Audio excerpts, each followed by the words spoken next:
Road to Juneau is a post-apocalyptic. It's a post-apocalyptic novel. It's set after World War Three, and it follows a superpowered family who go to war with a cosmic god to stop World War Three from happening for a second time. It's one of those. It's kind of pulpy in a way where it follows a family of three. Well, it's not really a family of. It's a family of two, but the apparition of another family member's felt across the novel.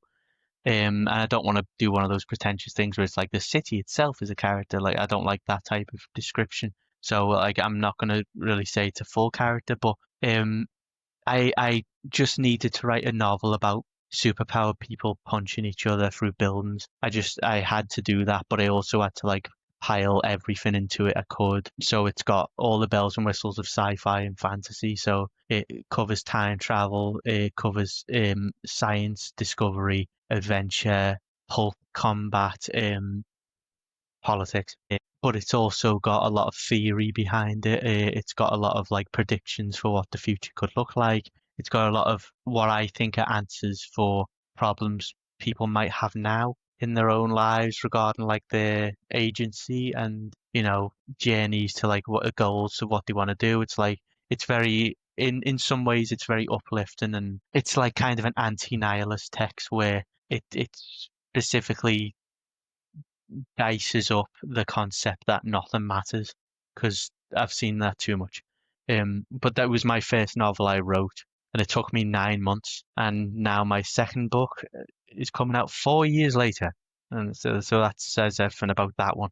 It's tricky, but one of my inspirations for it, which you didn't ask about, but it gives me a chance to Not talk yet. about it. Not yet. Yeah, it gives me Yeah. a chance to talk about it.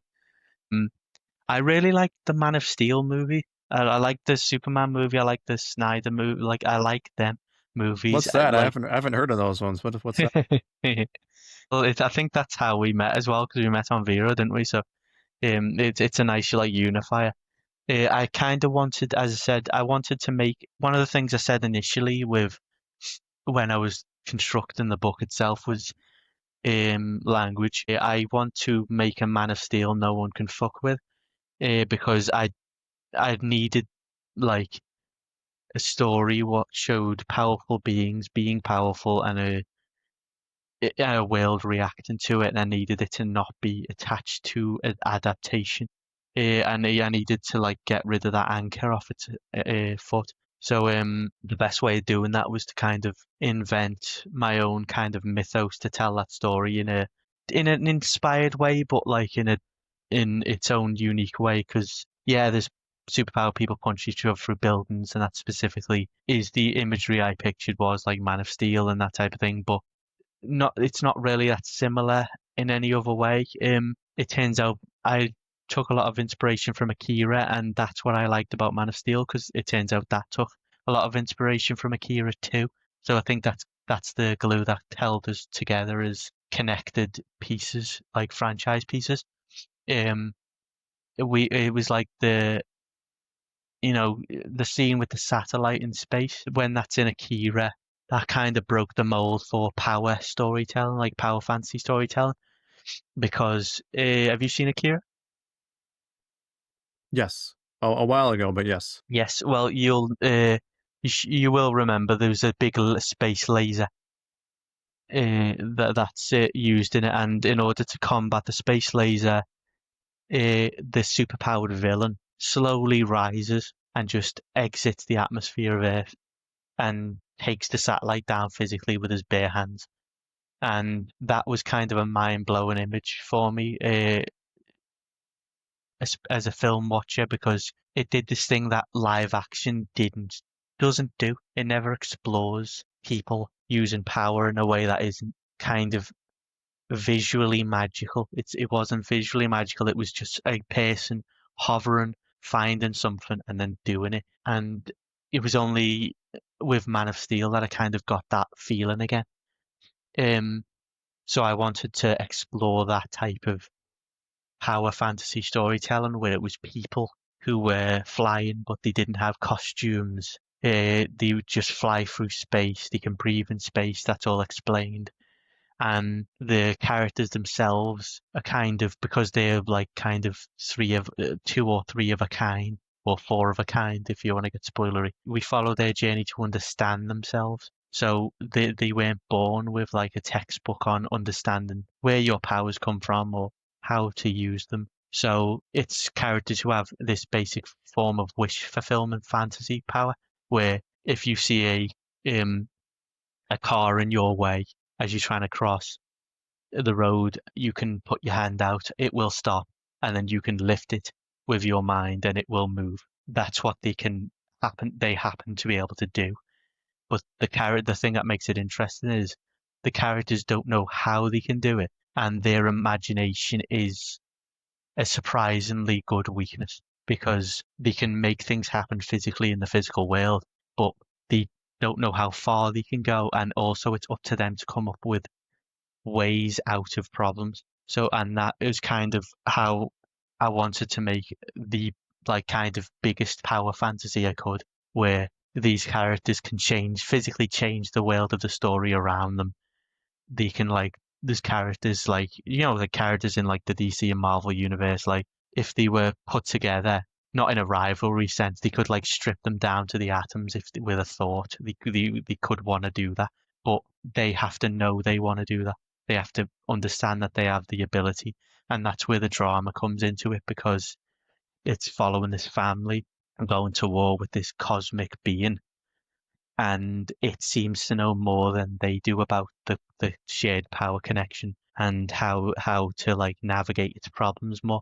So it's like this faceless chrome creature who dominates the place everywhere it goes. It can invade your dreams. It can physically reshape cities. It can um change the course of politics on its own, but it doesn't have a face or a voice. So it was kind of this like spectre that haunts the book, and that's the villain. But with that comes like it's like the lingering question of what are you, what can you do, and just how much does humanity benefit from your presence? Because if you have wish fulfillment powers, it's going to be really hard to keep human relationships. So it's like if you have a girlfriend or a boyfriend or a partner and you happen to have these powers, how unfair is that to the relationship? Like that they're the type of things it covers where it's it's almost like their very existence in this world is so out of place that it itself is kind of this it's like a it's not an aberration, it's kind of just this it's a problem that I believe reflects a lot of things in our own world where people kind of don't understand how much power they have, how much influence they have, how much of an impression they can make on people, and it's basically a book telling yourself to have some introspection, watch yourself, be nice to people. Don't be nice to people aggressively. Don't be aggressive at all. Just think ahead before you do things and just understand that you just share a planet. And there's also people getting punched through buildings and people having a fight on a black hole and stars exploding and planets exploding and war scenes with soldiers shooting each other and tanks and battles and time travel. There's a lot of stuff in it. It was like it was one of those things where I kind of poured my heart and soul into the novel because I rode this like energy to get it done. It was just an exciting project that I've never done. I've never attempted to write a book before. I never thought I was gonna. And then I was just writing one. And then like 9 months later it was done and it like kind of burnt me out a little bit because I just put so much into it. It's not long. It's not that long. It's average size book, but like I just because I was playing with so many heavy concepts that it kind of burnt me an imagination down to the wick, and I had to like give it some years before I was able to like put it out again. Like I blew me load basically, and I need to to let it build back up. But yeah, I know that was a big long stretch about the book and stuff like that, but I've been wanting to talk about it in those terms for so long, like because it's now we're past certain time. I'm able to like talk about it without fear of ruining things. You know what I mean? Which doesn't help. Okay. Yeah. That's why we're here, right? Yeah. So when did you publish that book? That was in 2021. Uh, Okay. Publisher was Beaten Track Publishing, um, which is head by the amazing Debbie McGowan, who is this just genius editor who she's I will say I'm pretty sure she's currently a world record holder, but I don't think she knows it. She's an author herself, and she's written one continuous series throughout her entire career, and there's like 40 books, and I'm pretty sure that is a world record, but I don't think she's not really interested in that type of stuff anyway. But I'm there in the corner going, "Hello, accolade. There might be an accolade. You try and get an accolade," and she just does not care. She likes what she does, and she's really good at her job. That's awesome.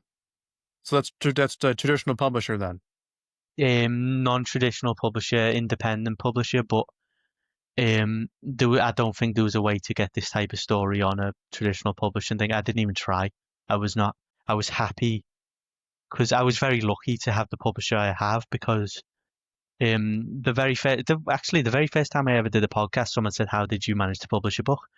And I gave a one-word answer, which was nepotism. And it's one of the things I will not like. I will not allude to that fact whenever I'm mentioning anything. My mother met somebody whose mother was a publisher, and that was how it went through. And I'm insanely lucky that I was given a chance to like have a book printed in like hardback format and paperback format and ebook format and sent around the world and all the shops all the stores I like frequent through that connection. It was easier for me than a lot of people because I was helped by my family, and I really value that I got that help, and it like springboarded me into an entire career that I didn't know I was going to have. So that's fun. So That's like I'm awesome. entirely grateful for that.